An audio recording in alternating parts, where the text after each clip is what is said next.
much. I just want to introduce our panel first. Next to me is Xavier Duval, who's the Vice Prime Minister of Mauritius, previously the Finance Minister, and he won African Finance... Still the Finance Minister. And still the Finance Minister. Won African Finance Minister of the Year, sorry. I think so. Touch wood. Hopefully. And next up we have Rich Lesser, who's the CEO of Boston Consulting, and Wale Tanubu, who's the CEO of Oando. And then we have Tabitha Karanja, who's the CEO of Karachi Breweries. And over there on the far end is Anand Singh, who's a producer, Oscar nominee. And we're going to be talking about, can Africa tap into local innovation to launch globally recognized brands?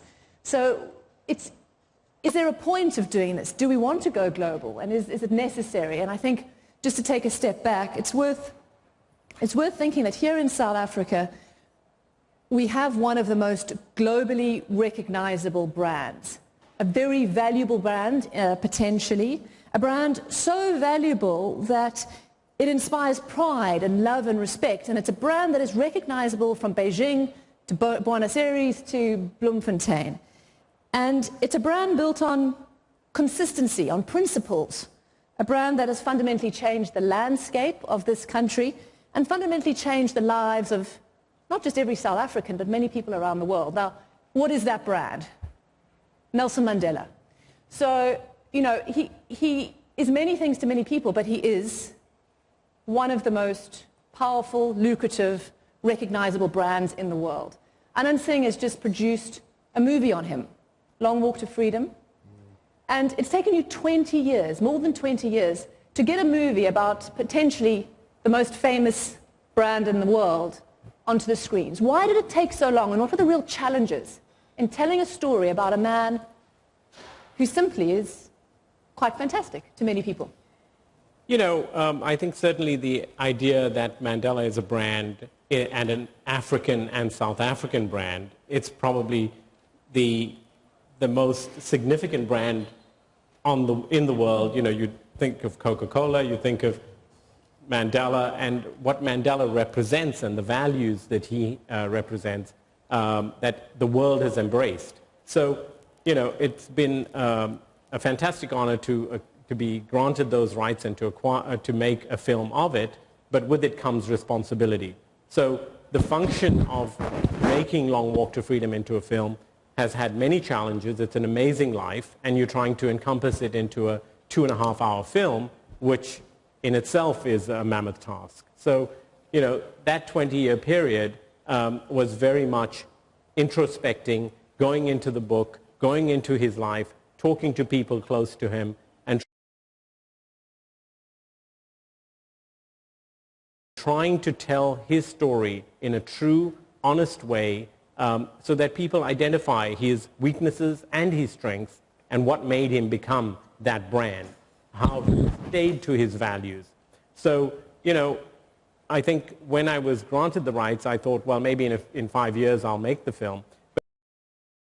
But when I think back to his journey and sitting in prison in Robben Island for 27 years, and, you know, I feel that the responsibility that comes with trying to make that film and do it as an African product. We had 12,000 people working on the film through the period. There are probably 20 foreign people on it. So, you know, we needed to create something that is inherently African, that we as Africans can own, but at the same time be able to take it to the world and stake our claim, which comes back to the first point you made about global, and, you know, we want to try and be global, but coming out of Africa, emanating from here. And I think that's the key, because when I looked at the sort of theme of this, I thought, well, is global necessary? Isn't it good just to be regional, or even really good in your own backyard? And I think it's a question I know that outside looking in, Rich Lesser has got an opinion on. I mean, what is your assessment of innovation, particularly African innovation or products or brands, and the need to make them world recognizable? So I think I would start by saying there's just enormous opportunity here in Africa to build over years and decades to come. That we look at consumer spending that's going to go from a little over $600 billion to over $1 trillion over a relatively short period of time. and that there's an enormous amount of untapped opportunity and aspirations among consumers and businesses here in Africa. And so we would say that the first priority is about building strong, robust businesses here in Africa. That historically, for too long, Africa was viewed almost with a trading post mindset, that you take resources out and you send finished products back in. And what we really want to achieve is Africa as an ecosystem. Africa where it's not just about the resources, it's about investing to build manufacturing infrastructure, strong brands, a high quality, educated workforce, and to really create robust businesses. And that will take time and effort. And when you look at China or other places, you see that it started by building strong businesses there, and then over time taking them to the rest of the world. And I think the key to that is Africans themselves. They've got to be able to say, listen, this brand is African and it's not substandard, or I'd rather buy an international whatever because I think it's better quality, or I trust it more, I know it more. I know from a beer point of view, you've set up your own brewery and you're selling Kenyan beer to the area around Nairobi. But you've got to trust the Kenyan consumer to say, listen, I would rather buy homemade, local Kenyan beer than Budweiser because I think it's better. How do you ensure the consumer, the African consumer, supports the idea of an African brand? Okay. Yes. When we talk of getting into the manufacturing and starting brands that will go Africa and the global market, we mean anytime we are introducing a brand, we must make sure that it meets the international standard. Because even if you don't, the other brands that will be coming in to your local market, if it's Kenya, if it is Africa, that are international, and they'll come to compete with you. So every time you're making a brand, we must make sure that you produce a brand that even is better than what you expect that will be coming in from other parts of the world. And that's what we did with our beer. We made sure that our beer is naturally brewed, better than what was there after breaking that 80-year monopoly that was already there.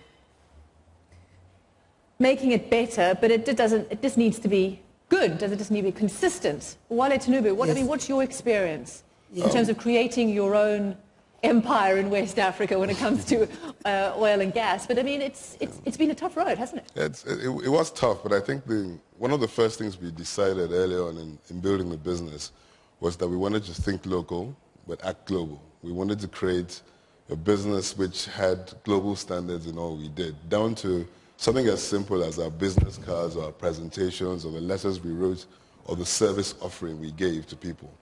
And it was a mentality which we drove right through the company, even down to our environment. I mean, I'll crack a little joke. Somebody said to me that whenever they're stuck in traffic and they're looking for a place to go to the toilet, they go to an Orlando station or an Orlando location. In Africa, you don't really find a lot of public toilets around there because he knows it's going to be clean.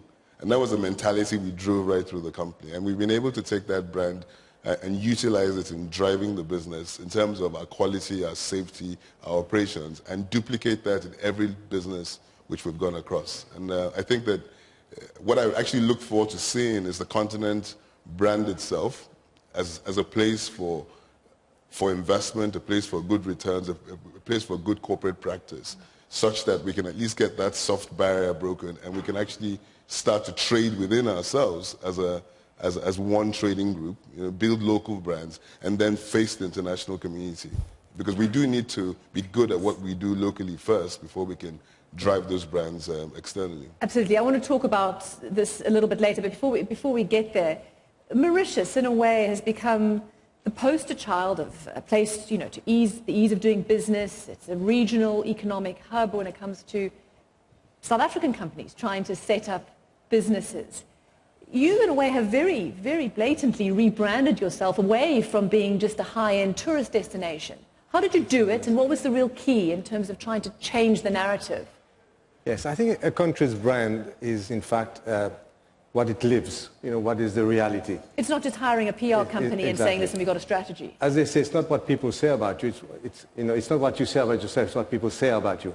So we've actually diversified the economy considerably. And over the years, we've actually been consistent in what we're doing, consistent That's the key. in achieving political stability, consistent in the rule of law, in a low crime rate, consistent in educating our people, consistent, as you mentioned, in easing the cost of doing business in Mauritius. And now with diversification away from sugar, which was our main crop at independence, now into tourism, textiles, and now into high-end like education, medical services, financial services, BPO, etc. We see that Mauritius is expanding, and of course, the truth is always coming out, and people realize that Mauritius is making an effort. And I was very pleased to see, in fact, recently that in the country brand index published by Future Brands, Mauritius gained 2 places and is now in the top 20 of the brands in the world, exactly.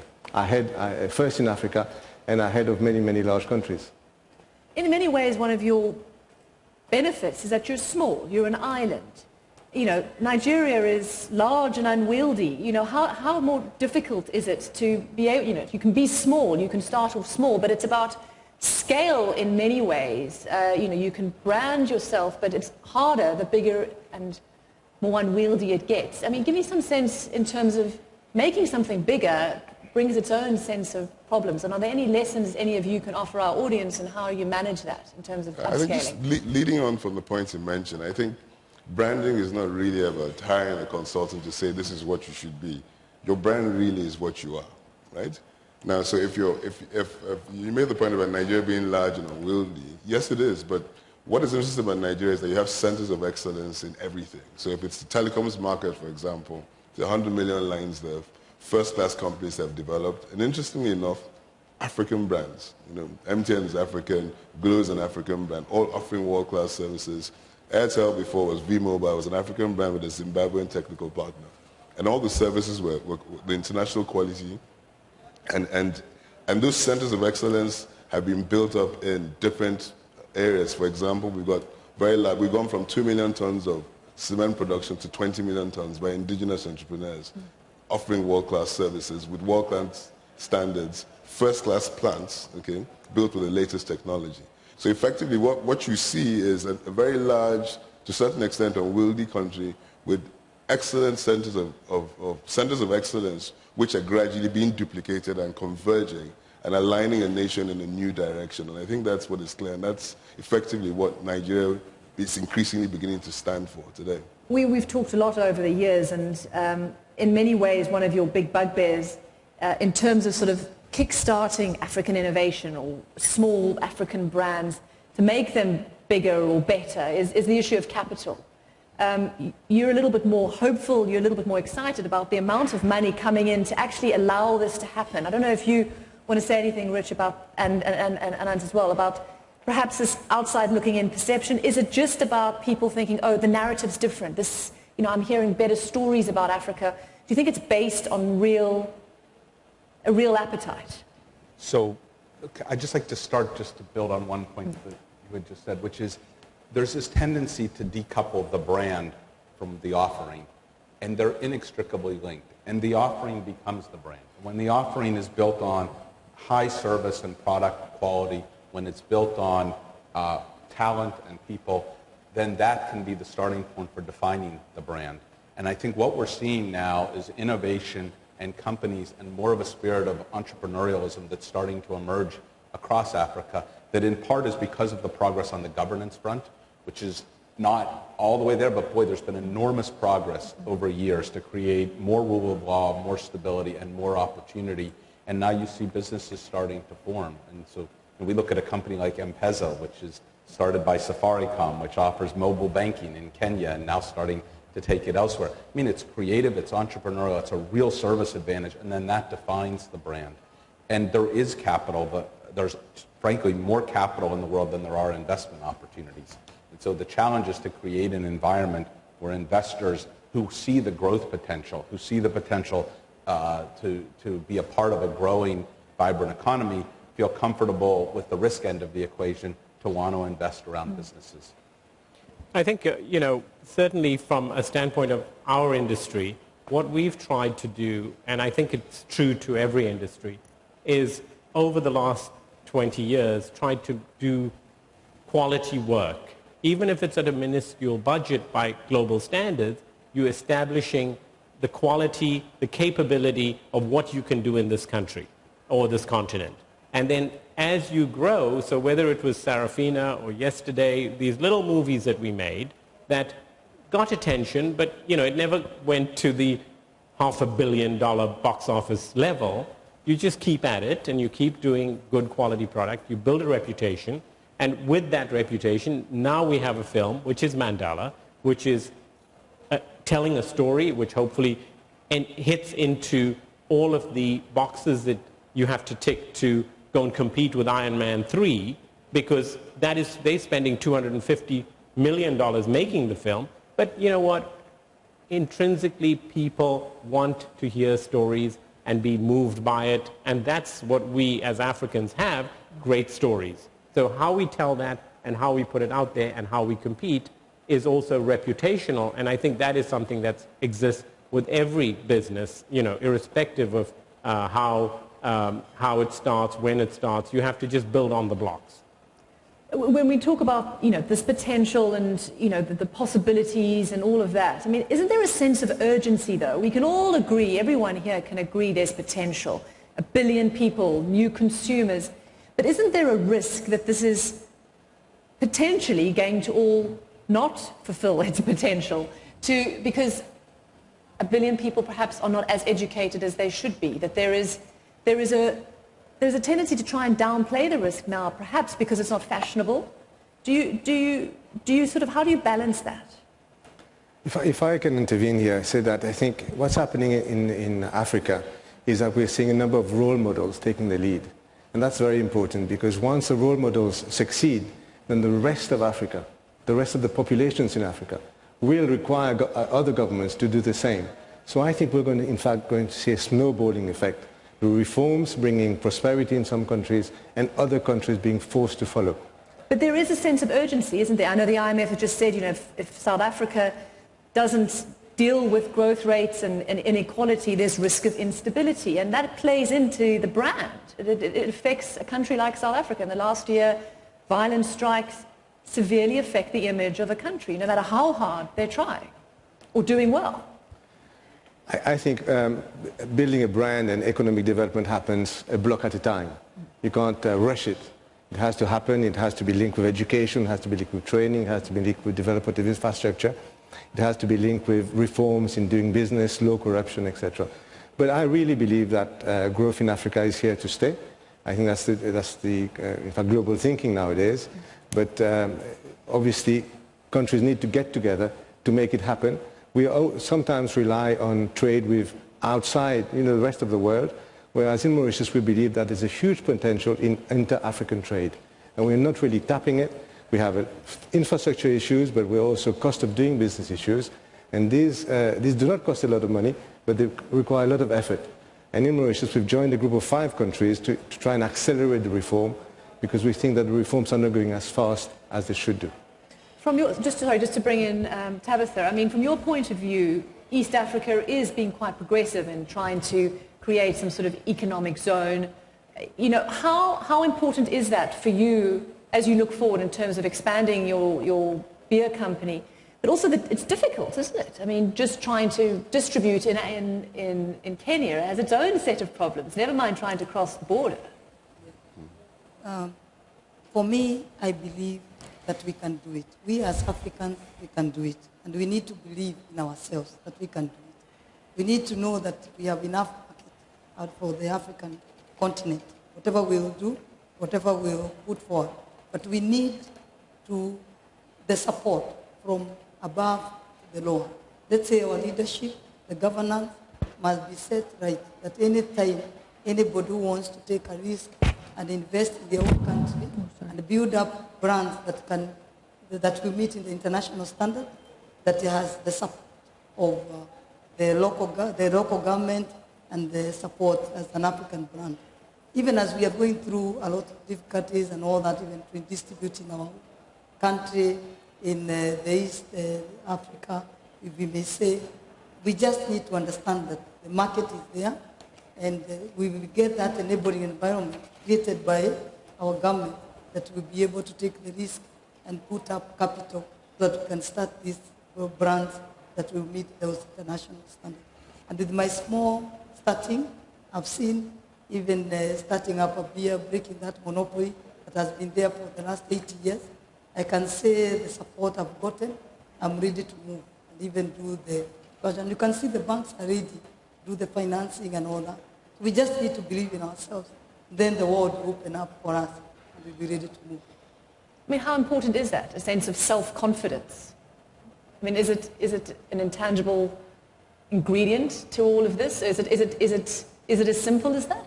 Well, I think it's certainly absolutely necessary to have self-confidence, but I think self-confidence comes from the realization that your product or service must really be of a global standard. Consistent, good quality.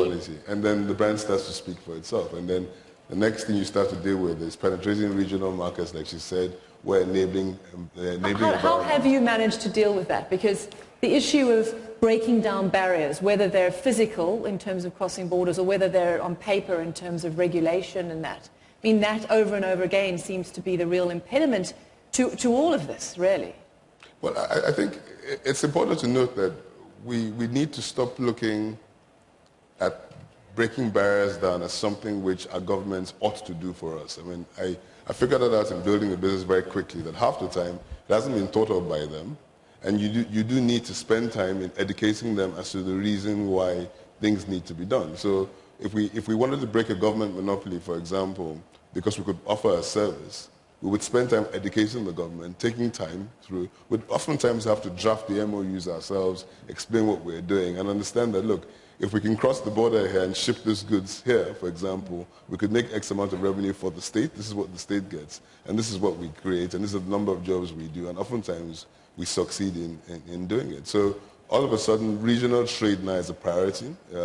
We've had projects like the West African gas pipeline done in the oil sector, where gas is taken from Nigeria into other countries, for example. We've been able to expand our business, service offering across the board.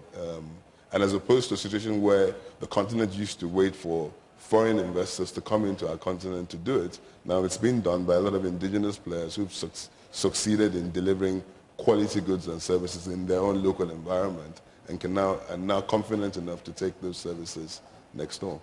I think it's also, managing failure, managing risk, because, as in any business, you have to do things, be taking risks, and how you do that vis-a-vis whether it's beer or movies, or a country. You've got to do things, try to be innovative in one way, but also manage it in a way that if it doesn't work, that you can reconstruct and keep going.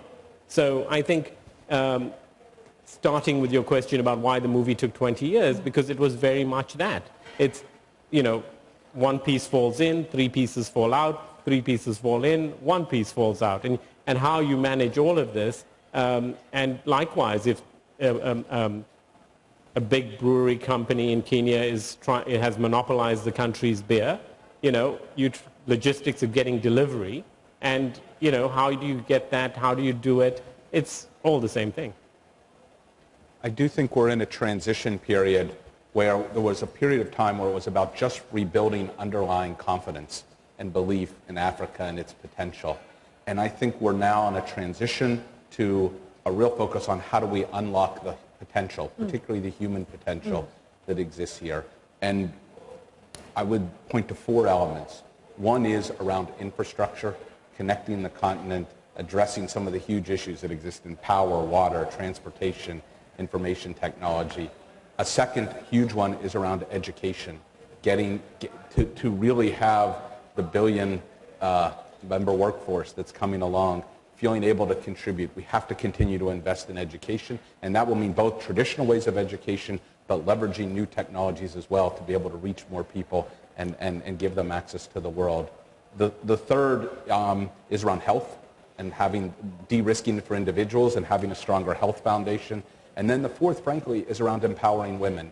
I mean, it's half the population, but if you look at literacy rates, education, other elements, there's a huge opportunity, an enormous opportunity by investing to help women achieve their potential and be able to contribute at the same level. And all sorts of research that says in doing that, it actually disproportionately contributes to both stability and economic growth.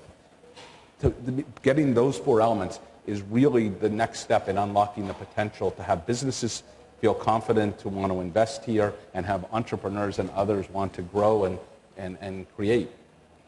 We know that, in a way. I mean, I think every African would agree with you, and governments know that. The question is, why aren't they doing something about it quick enough, or are you doing something quick enough, and do you feel like governments are on the right track? And more importantly, it's so crucial, there's a sense of urgency that those very basic things have to be done in the next 20, 30 years, because this potential is never going to flip over into reality unless the talking stops and governments actually get their hands dirty. And is it government's responsibility? Absolutely. I think governments have a lot to do, in fact, to encourage their industries to obtain good brands, to brand themselves, because a country's brand invariably reflects on an industry operating within a country's borders. Just interrupt, but it's also about, isn't it, the Mauritian Health Department also has to create its own brand. Is that what you're saying? I mean, at every level, government needs to perhaps rebrand itself. Let's take our financial services and why, for instance, the Mauritius Commercial Bank is successful around the region.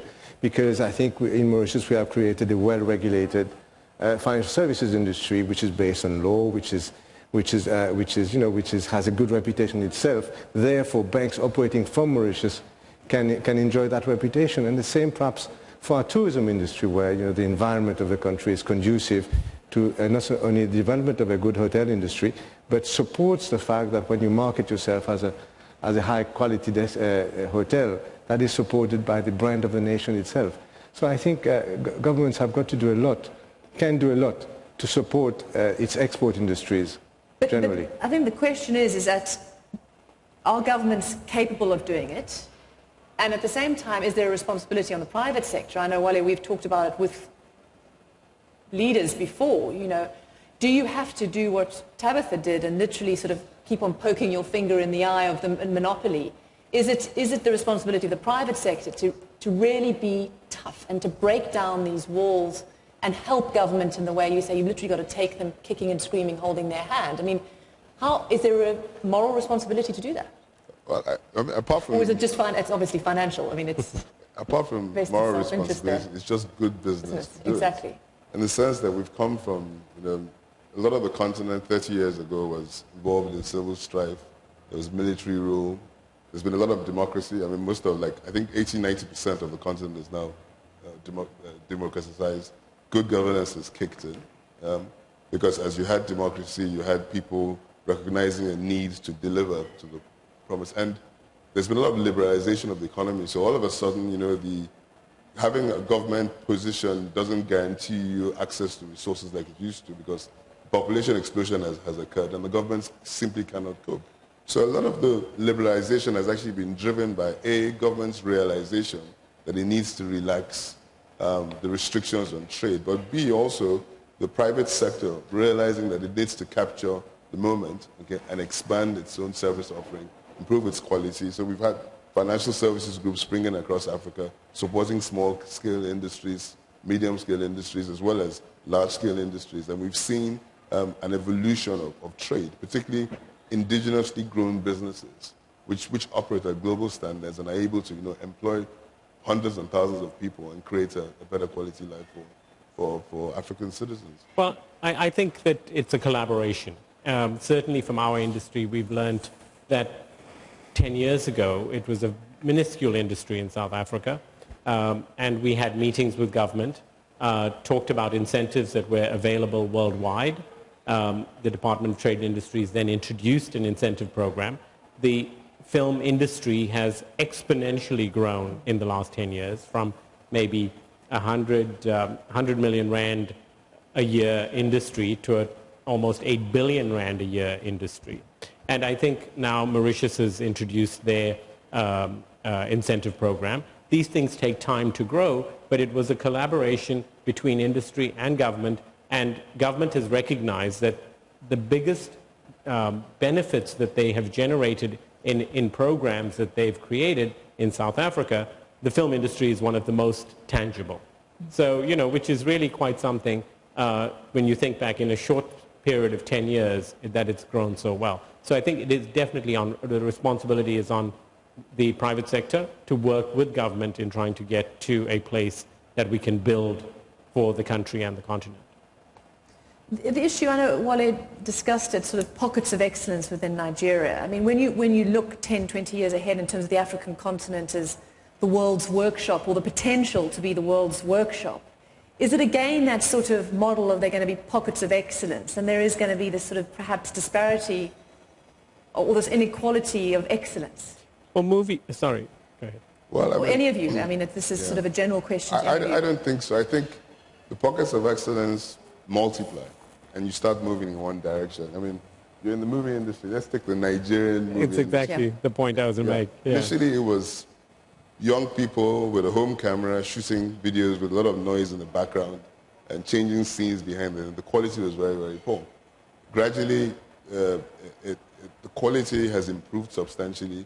The number of films being generated has improved. And now we see those same movies, okay, across Africa, because the sound quality is good, the picture quality, they're shooting on better quality locations. They even approach corporates like us to say, we will shoot a scene in your petrol station and we want X amount of, we want you to pay X amount because it's advertising for you. These are the statistics showing that this movie will be shown in Kenya, in Ghana, in Uganda, in Tanzania. And I've traveled and turned the TV on in different parts of Africa and seen Nigerian movies on there. You know, and even a local industry has come with them being able to create subtitles, albeit by pirates. They now put French subtitles on Nigerian movies, and they're selling it in Francophone West Africa. So it's really developed, and the standards. And now we have our own version of the Oscars. We have our own stars, and who are doing so well financially, who've actually become African brands.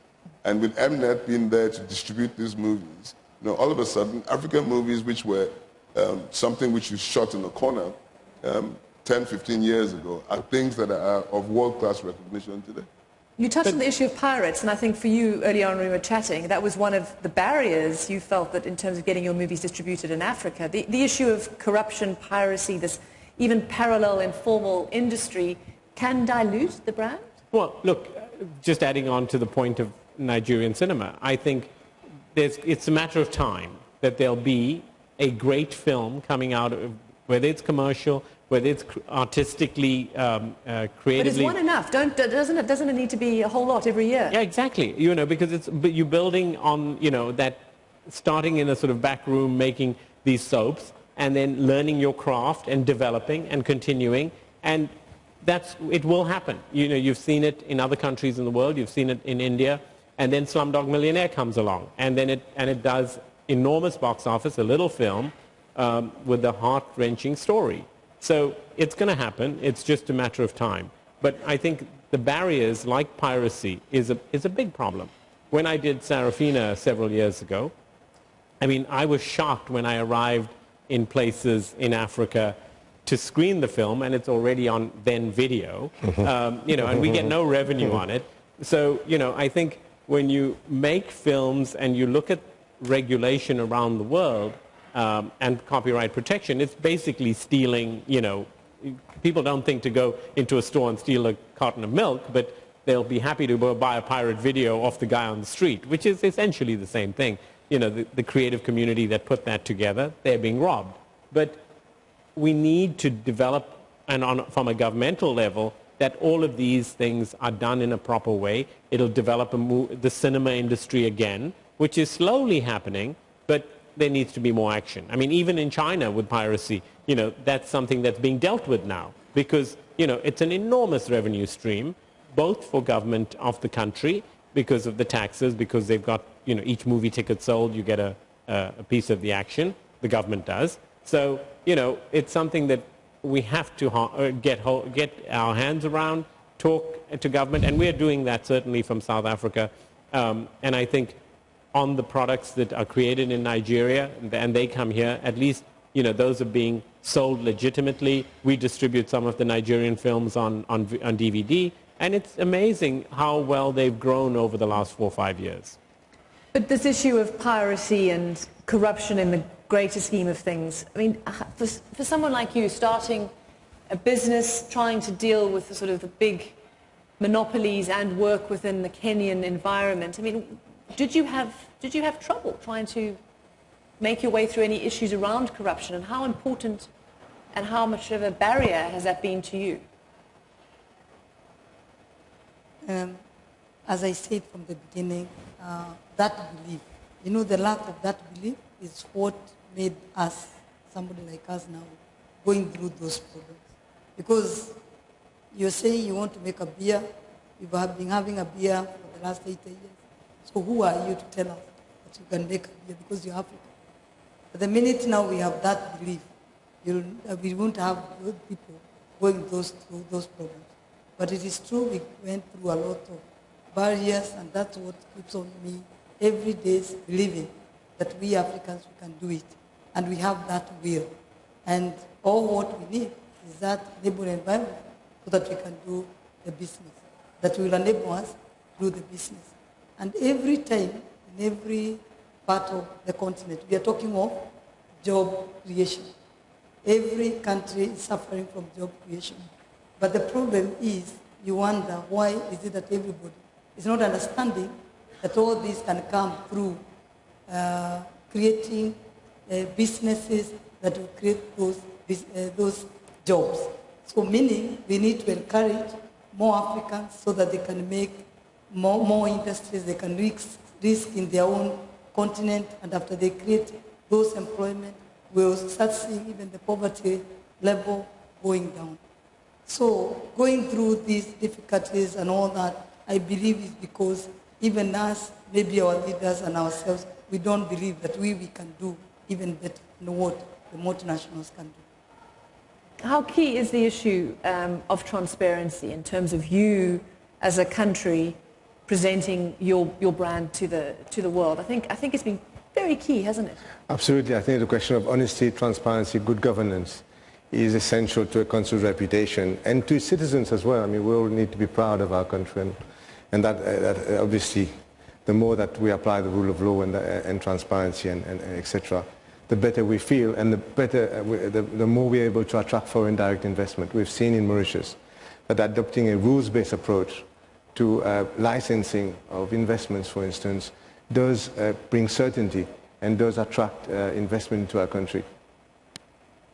Particularly outside looking in, I mean, I know, and particularly American companies have often said to me, there's still this fear, this sense that they're going to have to pay a bribe, and they can't, obviously. Foreign Corrupt Practices Act puts a whole other level on that, but that perception and perhaps the reality that this is a corrupt continent has in a way limited and broken down the African brand as a whole, never mind individual companies or individual countries. Look, the main challenge and the main opportunity is to continue to create an investment orientation. And some of that is companies that want to invest and feeling that there's stability and a rule of law that makes them confident to want to invest, to develop not just sales operations, but develop whole businesses here and put the capital in and invest the talent that's required to do that, and create an investment orientation inside the country where entrepreneurs and people with ideas and passion feel like that they can take a chance and they can do that, and there will be enough of a level playing field that if their ideas are powerful, that they can make it work. And then lastly, investing in people. And that's where you keep coming back to, health and education and infrastructure that really enable people to grow themselves personally and be a part of the global workforce. Because the competitiveness of the global workforce, you're coming earlier about, you have to operate to a global standard. It's completely real.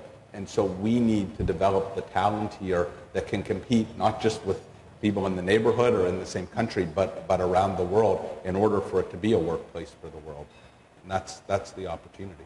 I mean, I think a lot of the things that we've been talking about, a lot of it is touchy-feely in a way. It's about confidence. It's about changing narratives. It's about a sense of telling your own story. I mean, we all know that. But do you think from an outside looking in perspective, I mean, has that worked? How important is that? That perhaps Africa's story has changed in the last few years. I mean, is that as important as trade barriers or visas being dropped? Perception always lags reality a bit, but the reality and the way international companies perceive Africa today is just so much different than 5 years ago or 10 years ago. I go around the world, I talk to clients, you talk to them about their priorities, And many of them now consider Africa one of the core areas of growth. And some of that, frankly, is the challenges in the rest of the world. Growth isn't so easy to find in other places. But some of it is, I think people really feel like Africa, if it hasn't completely turned a corner, is really in the process of doing that. And there are so many, people thrive off of stories. And that's true for individual entrepreneurs, but it's true for bigger businesses as well. And when they watch leading companies come in and build businesses and able to operate here and able to make it work, then they see the potential and they want to do that as well. So I do think the narrative matters, but the narrative has really changed a lot. This was a decade ago was the hopeless continent in The Economist. That's not the way anybody thinks about Africa right now, which doesn't mean there aren't issues to work through. There are plenty. It's a big change. Well, I think it's certainly indicative of the summit. This is the largest attendance in 20 years of the Forum Summit in Africa. When you look at the list of people, not only African people, but from America, from the United States, from Asia, from Europe, and its CEOs, so it's very interesting to see that shift happening. So obviously, as Rich indicates, the potential and the other markets, and now, whatever the challenges are, Africa has been identified as a place to be in, investigate, get into business, even if it's a 1 to 2 year period, 1 to 5 year period, whatever it is, let's go see for ourselves, which is the most important thing, I think. And this is only occurring because there are good case studies to talk about. Absolutely. So every time there's a success, it resonates across the continent. It gets copied in different countries, and then people support it. I mean, we've seen us, in the developed world, the way I see it is that business is only going to be driven by innovation because they've got everything. So everybody has a house, everybody has a car, there's public transport. So you've got to be Apple and create version 5, version 6, version 7 every week to get an increased market share. In our markets, you're satisfying demand that is pent up and has never ever been serviced. And I think the only barrier is this the right enabling environment to invest in. And every time we get it right, it means even more business coming in. A classic example was the mobile phone explosion in Nigeria. We had 400,000 phones before government monopoly starved of capital. You had to wait 5 years for a line, and you were in a waiting queue. Even if you paid $5,000 then, you would wait 3 years to get a line. And then the government had the political will to say, we want to hold a transparent auction. They held a transparent auction, which was done on the internet. And everybody paid $20 million to qualify, and there were about 20 people who started I was involved in one consortium. We were called the Eaglets, because the Nigerian national team is called the Eaglets. And we were about 7 or 8 people under the age of 35 who formed our consortium. We reached out. And we were able to bid because it was transparent. It was done on the internet. We won our license. Eventually today we have close to 100 million mobile phones in the country. There's $25 billion worth of investment. And it's an incredible success story in which foreign companies who didn't look at Africa as a growth market avoided. But local brands were created in the process. And now I see companies like Vodafone selling their mature markets and saying, we want to go to the emerging markets, we want to go to Africa, we want to go to Asia. Because that's the only way we see growth, because it's completely saturated in the developed world. So I think with increased transparency, we get the right brand created, we will get the right message across. And no wonder that they're coming here. So the innovation that is there, the entrepreneurship is there, it's just, and the need is fueling it in a way. But the trick is how to convert that into bigger, sustainable, larger brands, can I say just one thing, perhaps we also have to realize is that the growth of the consumer markets in Africa will also bring a lot of competition, which will in a way threaten existing companies operating in Africa. So even though you may not wish to export, you'll have to get better just to stay in the game. We see that perhaps, everywhere in terms of the shopping, for instance. The local shops are being threatened by outside groups coming in. This is happening also in IT in different areas. So in a way, the whole environment will change for companies, because not only will they have opportunities to expand regionally and globally maybe, but also they'll have to get much better just to survive in their own markets, because all this FDI that we're going to attract will create additional competition for all of us. Absolutely. And to build on that, we've done a lot of research on African consumers. And one of the things we observe is they're very quality oriented. They are loyal to brands, but you have to get trial, and you have to do it reflecting the challenges here. Lower income for many people, infrastructure challenges. And so the people that can innovate and develop quality offerings and really differentiate and then get trial are going to be the ones that can win. And they're not just African companies. If you look at Indomie noodles in Nigeria, if you look at Bajaj motorcycles from India, you see companies that came in, invested to educate the consumer, invested to get trial, and then have built loyalty and share and have been able to really grow over time. And I think that story is good for the African consumer, right? They just want quality products at a price they can afford and choice. It's a good thing. It is an opportunity for African entrepreneurs, but it's an opportunity to compete at the global standard, where you were at the beginning, and it's completely true. Do you want to add into any, does anybody want to add to this? I'm going to open the floor if anybody wants to say something before I do that. Does anybody want to ask a question about any of our panelists?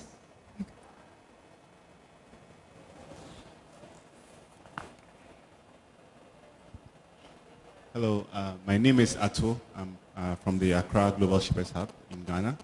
And I actually want to direct my question to Mr. Singh. I think you guys actually started talking about Nollywood and some of the different movie industries. So I wanted to kind of do a quick comparison. So in West Africa, I see a lot of movies being created, from Nollywood, the Ghanaian movie industry, from Ivory Coast, etc. And I feel like there's a smaller percentage of really quality movies, like big budget movies. And in South Africa, I see a lot of big budget movies that are, like winning Oscars, like Tsotsi, some of the work that you've also done. How can we get a balance between having to tell a lot of stories versus getting, maybe a few stories that are, that can really travel very far, do the film festival circuits, etc. So that's my first question. The second question is, how have you navigated some of the challenges around distributing your movies? Because, for instance, I would really love to watch a lot of South African movies, but I always have to wait to come to South Africa before I buy them. So I just wanted you to touch on that. Okay. Look, certainly the budget and the scale of a film doesn't necessarily reflect, how an audience will respond to it. The first movie I made was done for under $10,000 as a whole feature film, and I released it almost everywhere in the world, in movie theaters. And it was an anti-apartheid movie being on the run from the police. Now, the little movie that we made that was nominated for an Oscar yesterday was, again, a movie that was made for $300,000-$400,000. So it's first and foremost, it's about the story and how you tell the story. So, this myth that you've got to have big budgets to make stories that will engage the world is, really, in my experience, not true. Of course, you can make a big movie, you get big stars, and you probably will do decent business, but it all adds up. It's coming back to the point of risk. But I think that as Africa and as a continent, what I would like to see is a collaboration between countries, like we have co-production treaties with France and Italy and Australia. We should do more within our continent. So a Nigerian South African co-production, and incentives from Nigeria, incentives from South Africa, and create African product on a bigger and better scale, and learn from each other. So certainly those are the two things. I think on the distribution side, that is a big challenge on our continent, that there aren't enough movie theaters. There aren't the whole machinery of getting films out there, whether it's movie theaters or DVD or television, the restrictions that exist. And I think, again, coming back to the idea of having corporates being involved, sponsorship, being able for sponsors to say, I'm associated with this product, it's an African product, we're an African company, let's try and make this an experience that every person, no matter where you are in a little village or in an urban environment, that you can all share the same experience. But that is a big challenge. And then taking our content and bringing it to the world is the next phase. But you do have, again, it comes back to quality. It comes back to the ability to have audiences and critics respond to the material, because we have unique environments, unique stories, great performances. We made a little movie in Kenya. We used all local Kenyan cast, and again, the film won awards around the world, won prizes, because people want to know more about our continent. And if you tell it in a way that they are engaged, emotionally entertained, then you've won half your battle.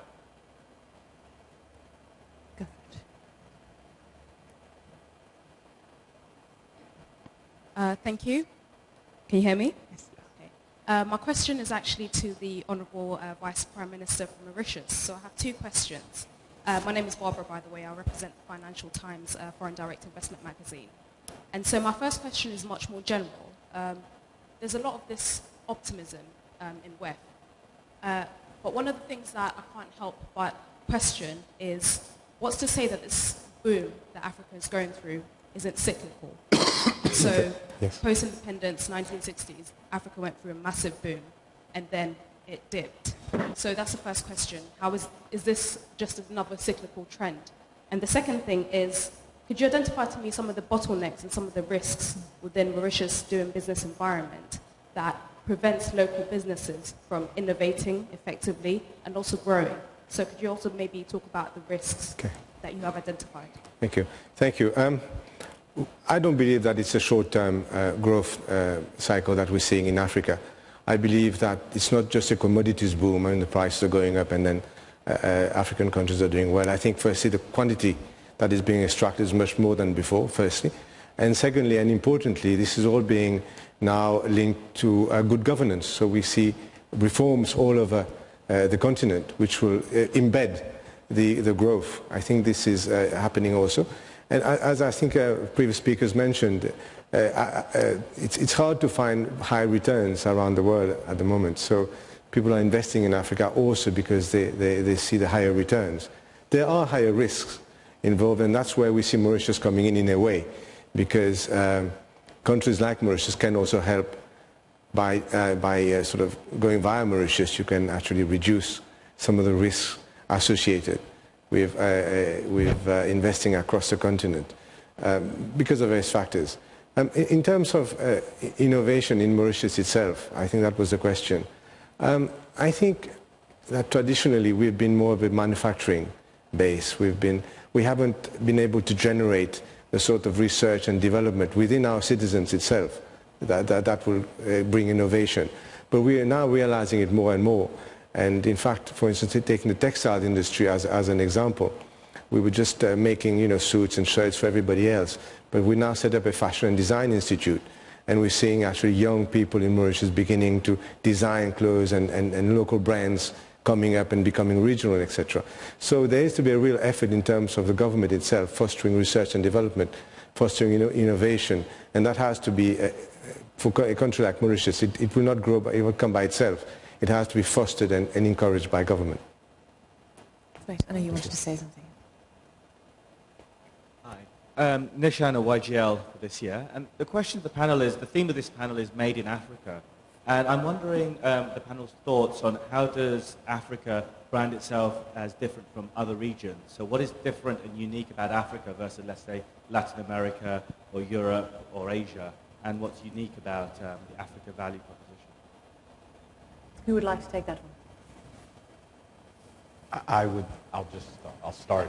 The starting point first, of course, is Africa has assets that in many ways give it an underpinning and a source of financial resources that can really help support more investment.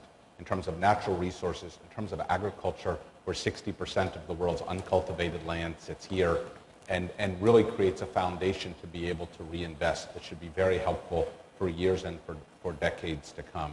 I think second, the workforce that's coming along will be the largest workforce in the world over the next 20 years. It's a little bit of a mischaracterization to describe it as a single workforce.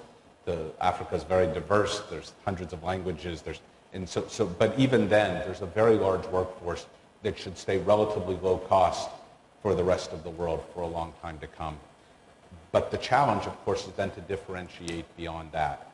And that's where encouraging more entrepreneurial culture, taking advantage of some of the challenges that, lack of infrastructure creates in terms of sustainability, in terms of doing creative ideas, it's going to be quite important. And frankly, the quality of the workforce will ultimately matter as much as the quantity of the workforce, and that will require the investments in education and other elements.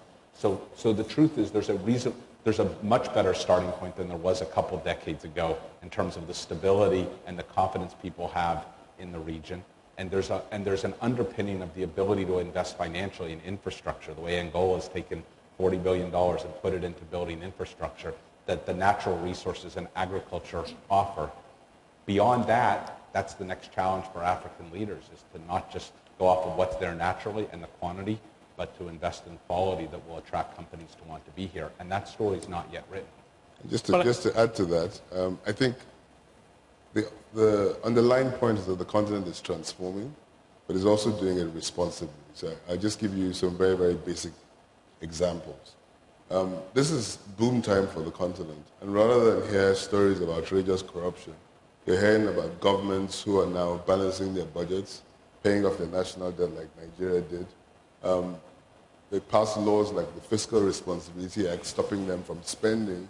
It's very tough for an African government to actually limit its own ability to spend. But we did it in Nigeria, saying we wouldn't spend more than 3% over and above what we budgeted for. They created policies for savings within the country, created a compulsory pension scheme to create long-term capital available for businesses to borrow. That long-term capital that has been kept has created the ability for people to get long-term funding to finance infrastructure projects. And all of a sudden, the private sector in Nigeria is actively financing infrastructure projects. The government is privatizing. It's pretty much privatized everything. The thing that we have left to do is the power sector. And there's already a power sector roadmap which would see the country in the next 24 months sell all the generating companies and the distribution companies to the private sector. And it's an indigenous-driven private sector. It's not something that is driven from the perspective of saying we're seeking foreign investors. Most of the consortiums are driven by local entrepreneurs who are seeking support from international financial partners. But the international financial partners are not coming in to do it on their own. They realize that to navigate the treacherous waters of doing business in Africa, you need a strong local partner, which ties them to the point she made regarding confidence and the ability of people to realize that, as a continent, we have to first of all do it ourselves, right? And then be branded as a place where things, do get done. I mean, Ghana, for example, they've discovered oil. They passed a law, I think it's called the Heritage Stabilization Fund, which compels them to save 30% of the newfound wealth for future generations. Now, I think that, the mere fact that we've done self-help solutions to our issues is really what it signals to the world that it's a place that the growth cannot be reversed. I know you wanted to say something, sir. Just to add to that while the mic's getting over. I've got the mic, sorry. To add to that, look at India and China 20 years ago and the consumer power that Africa represents 10 to 20 years from now, which is an enormous potential to businesses all over the world. Yeah, my name is Henry Biki, Ernst & Young. And my issue, the point I want to talk on is on perception, the perception gap, and on the branding, the impact that has on the branding of Africa. I think there's still a perception gap. The difference between what people see and what people hear outside and what the reality is on the ground. And recently, Ernst & Young did a survey on reviewing the issue of perception gap. What we found was that those who are already doing business in Africa are very positive about the attractiveness of Africa. In fact, they rated Africa as second to Asia. But those who are not doing business in Africa, who are not already in Africa, actually saw Africa as the most unattractive place to do business. And this is about perception. And how do they form this opinion? It's about media. It's about what they hear. What we find is that the international media focus more on negatives about Africa rather than the positives. So my question is, what is the role of media in changing the perception of Africa and actually improving the branding of Africa?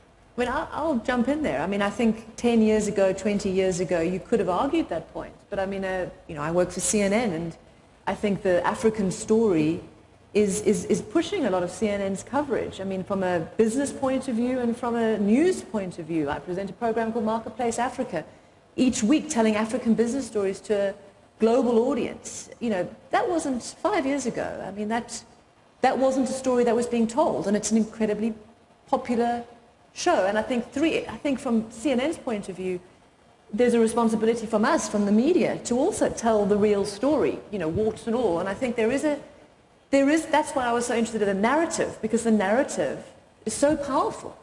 And I don't know whether we all sit here and agree that the value of what is made in Africa does come from perceptions.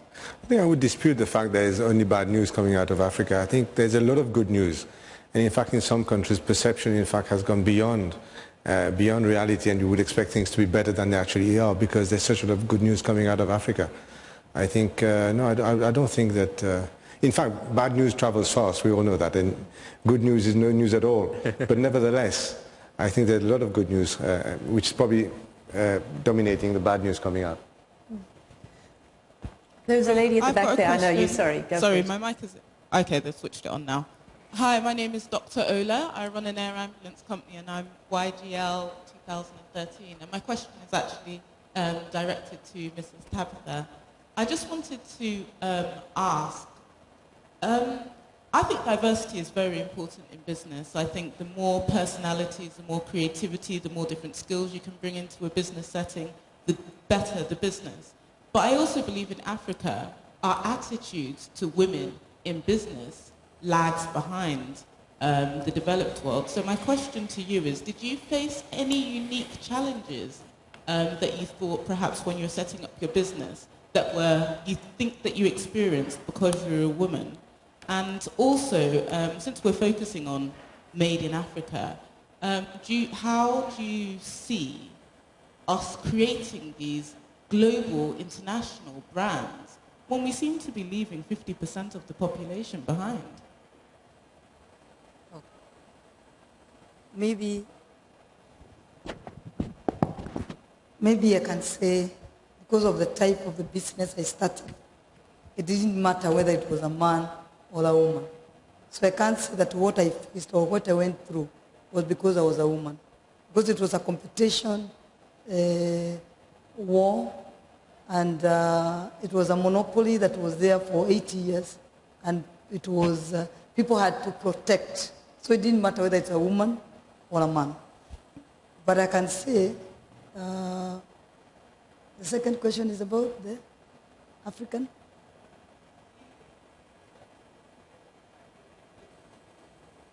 Women in business. Okay. The attitude on women to business, I can say in Africa, we all know that women are taken like the second person in anything that we do. Anything that we do, whether it is any type of leadership, is it in politics, is it in business, whatever. But what we've tried to do now, me being an example, we are trying to show that even we women, we can even do better than what men can do. And I think it has been proven. We have so many now women in Africa who are proving that. We only need now, us as women, maybe to work a little bit harder and prove to the world that we can do better than men. Not only in Africa, actually, even in the developed world, but they've done it, and we can also do it. And I think we have started doing it. I think for our industry in South Africa, the film industry is, if not dominated by women, it's actually quite significant, maybe equal or slightly, variance from there. Can we take more questions, or do we have to wrap up with Maxwell? Sorry, start wrapping up. Yes. One more. Okay, one more question, if that's okay. Who can I go for? We'll go for. Well, I wanted to follow up. Sorry, my name is Vuyo Mahlati. African Financial Group. On the film, the issue of branding and the message. I think, and I just want a quick comment from you and having, you're not in film, but maybe from the Nollywood experience you were referring to earlier.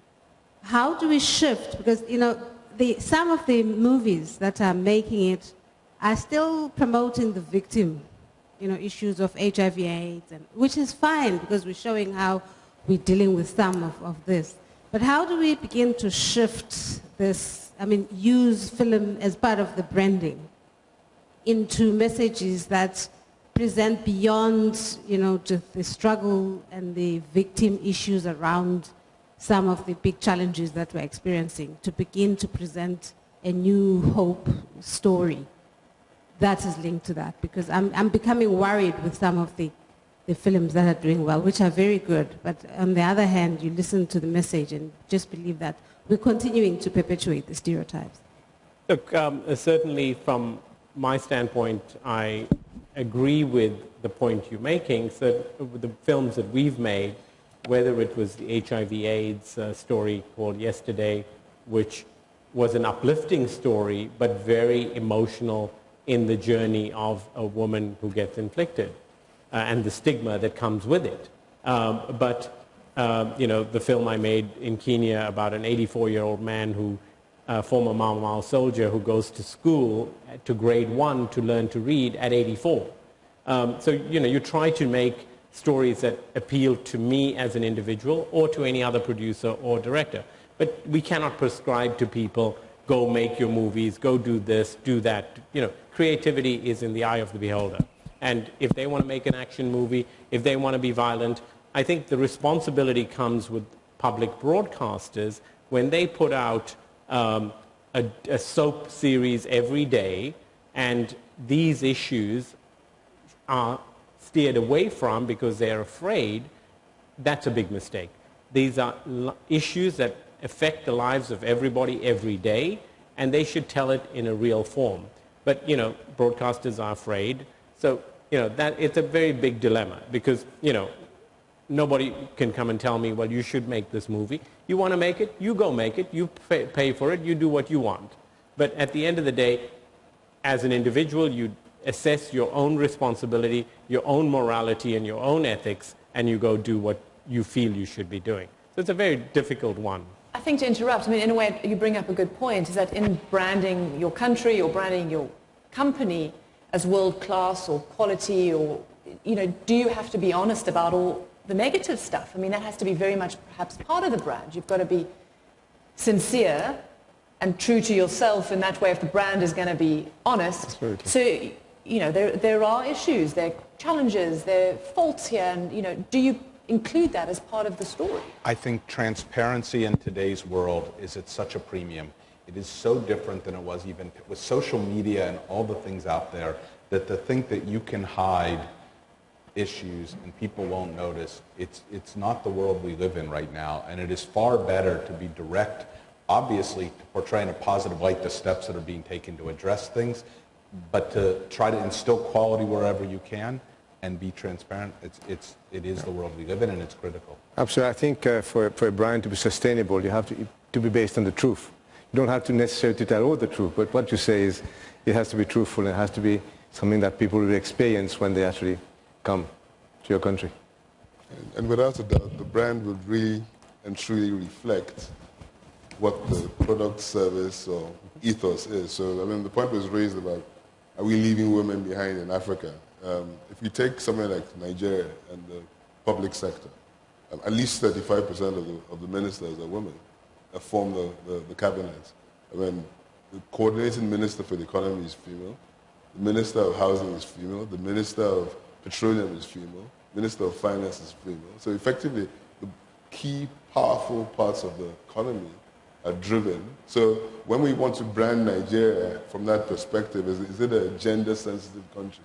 It is actually proven it in its actions. And there's no doubt in terms of saying what they represent in society, because the reality is this, and that truly is our brand today. Okay, I think I'm going to start wrapping up. I just want to ask our panelists, sorry, I'm getting the TikTok signal. You know, when we talk about made in Africa, is there one word that each of you can give me about what you think defines made in Africa, and how important is that? And is it something you can put into one word? So if you're going to sew a label on the back of my shirt saying made in Africa, what is the description perhaps underneath it? Originality. Originality. Made in Africa. I say the same, originality and confidence. I mean, I think for you, confidence. confidence, Confidence. seems to be the... Yeah, we create confidence to African people, to the world, that we can also do it. We can also do it, and we've made it. Wale? I'd say success in a challenging environment. One word. One word. Well, it certainly will be success. Okay, got you. Opportunity. I think I would say diversity. Africa has 54 countries, so it's not China. There will always be differences around Africa. Okay. We shouldn't look for one word, one thing for Africa. So that's it. I mean, diversity, opportunity, success, confidence, and originality. So that make Made in Africa a label that we want to buy into and that Africans want to buy into. And I think that's the key for everybody doing business on the continent. What's your one word? Exciting. Exciting. That's good. That's good. Thank you, everyone. Thank you. Thanks.